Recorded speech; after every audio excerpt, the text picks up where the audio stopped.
वज़ीर आला उमर अब्दुल्ला का कालाबंद पुंछ का दौरा, ज़मीन धंसने से मुतासरा इलाकों का लिया जायज़ा, 38 लाख रुपये फौरी रिलीफ का ऐलान, हुकूमत अवाम के साथ खड़ी है, उमर अब्दुल्ला। आदाब, मैं हूं माजिद चौधरी और आप देख रहे हैं पुंछ अपडेट्स। वज़ीर आला उमर अब्दुल्ला ने आज जिला पुंछ की तहसील मेंढर के कालाबान इलाके का तफसीली दौरा किया, जहां ज़मीन धंसने के बायस कई रहायशी मकानात और ज़रई अराजियात को शदीद नुकसान पहुंचा है। वज़ीर आला ने मौका पर मुतासरा ख़ानदानों से मुलाकात की, उनके दुख दर्द सुने और यकीन दिलाया कि मुश्किल की इस घड़ी में हुकूमत उनके साथ मजबूती से खड़ी है। इस मौका पर वज़ीर आला ने मुतासरा ख़ानदानों के लिए 38 लाख रुपए की फौरी रिलीफ पैकेज का ऐलान किया, जो इससे कबल SDRF के तहत मंजूर शुदा 50 लाख रुपए के अलावा है। उन्होंने ज़िला इंतज़ामिया और मुतल्लिका महकमों को हदायत दी कि रिलीफ की तकसीम जल्द अज जल्द की जाए और इस बात को यकीनी बनाया जाए कि कोई भी मुतासरा ख़ानदान अमदाद से महरूम न रहे। वज़ीर आला उमर अब्दुल्ला ने कहा, कालाबान के अवाम को दरपेश मुश्किलात इंतहाई तशवीशनाक हैं। मेरी हुकूमत हर मुमकिन मदद फराहम करने के लिए पुरअज़्म है ताकि मुतासरा ख़ानदान अपनी ज़िंदगी को दोबारा संभाल सकें। दौरे के दौरान मुअज़्ज़ज़ वज़ीर जावेद मंदराना भी वज़ीर आला के हमरा थे, जिन्होंने यकीन दहानी कराई कि मुतासरा ख़ानदानों की बाज़-आबादकारी के लिए बरवक्त इक़दामात किए जाएंगे और आइंदा ख़तरात से निपटने के लिए मौसर हिकमत अमली अपनाई जाएगी। मक़ामी अवाम ने वज़ीर आला के दौरे और इजाफ़ी रिलीफ के ऐलान पर इत्मीनान का इजहार किया, ताहम उन्होंने इस मसले के मुस्तकिल हल पर जोर दिया। अवाम ने मुतालबा किया कि बार बार ज़मीन धंसने के वाक़यात ने दर्जनों ख़ानदानों को बेघर कर दिया है, लिहाजा मुस्तकिल आबादकारी और साइंसी बुनियादों पर इक़दामात नागुज़ीर हैं। इंतज़ामिया को हदायत दी गई है कि वो हम वक्त अलर्ट रहे और मुतासरा ख़ानदानों की बहाली के लिए जामिया मनसूबाबंदी तैयार करे ताकि आइंदा मज़ीद जानी व माली नुकसान से बचा जा सके। आइए देखिए ज़िमन में हमारी ये ख़ास और मुफस्सल रिपोर्ट। भैया पीछे पीछे पीछे पीछे पीछे पीछे हो जाओ सर। हाँ पीछे ये सर।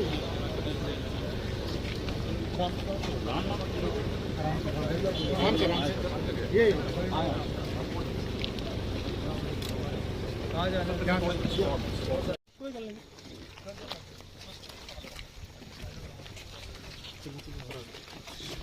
ये भैया भैया तो थोड़ा पीछे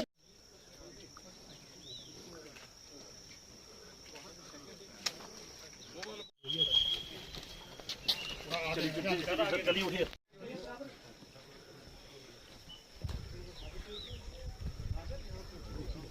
वो पता क्या ज़माने के हिसाब से हवाओं के रुख के मुताबिक चलना है ना, उल्टे रुख में चलोगे तो उड़ जाओगे।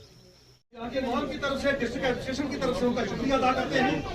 ये एक बार दाना लेकर के शाम को उसी घोंसले में वापस आती है, लेकिन अफसोस की बात और हमारी की हुकूमत की मदद की जरूरत होगी, हम वो मदद उनसे हासिल कर लेंगे।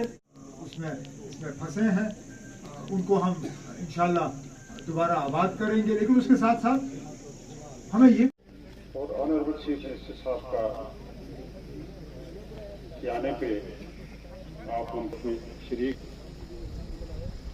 संगोट में आया था और लोगों से मिले। हमारा फर्ज बनता है कि इस मुश्किल दौर में जितना हम लोगों की मदद कर सकें हम करें। इस बार बारिशों ने हद से ज़्यादा जम्मू कश्मीर में हमारा नुकसान किया है, कहीं सैलाब के वजह से और कहीं इस तरह पसियों के वजह से। शायद ही कोई ज़िला है जम्मू कश्मीर का जहां पे बारिश के वजह से नुकसान ना हुआ। अब इसके लिए जितना हमारे पास माली ताकत है उसका हम इस्तेमाल करेंगे लोगों तक राहत पहुंचाने के लिए, लेकिन उसके साथ साथ मरकजी हुकूमत के साथ भी हमारा राब्ता जो है कायम है। उन्होंने भी पिछले दिनों अपनी एक टीम तैनात की थी, उस टीम ने जम्मू कश्मीर में आके कुछ इलाकों का दौरा किया। उनके सामने भी हम अपनी जो डिमांड्स जो हैं, हम अपनी मांग जो है उनके सामने रखेंगे और उम्मीद करेंगे कि एक अच्छा खासा पैकेज जम्मू कश्मीर को हासिल होगा, जिस तरह पंजाब, हिमाचल और उत्तरांचल को मिला है। जमीन खिसक गई है या खिसक रही है, वहां तो आप लोगों को बसा नहीं सकते। मैंने दोनों जगह कहा हुआ है कि हमें इन लोगों को नए सिरे से बसाना होगा, नए सिरे से आबाद करना होगा।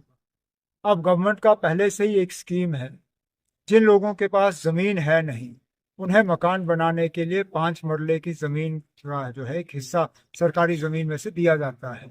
उसी पैटर्न पे अब एडमिनिस्ट्रेशन से कहा हुआ है कि वो एक प्रपोजल तैयार करें, प्रपोजल कैबिनेट के सामने लाएं, कैबिनेट उस पर गौर करके उस पर मंजूरी देगी। ठीक है।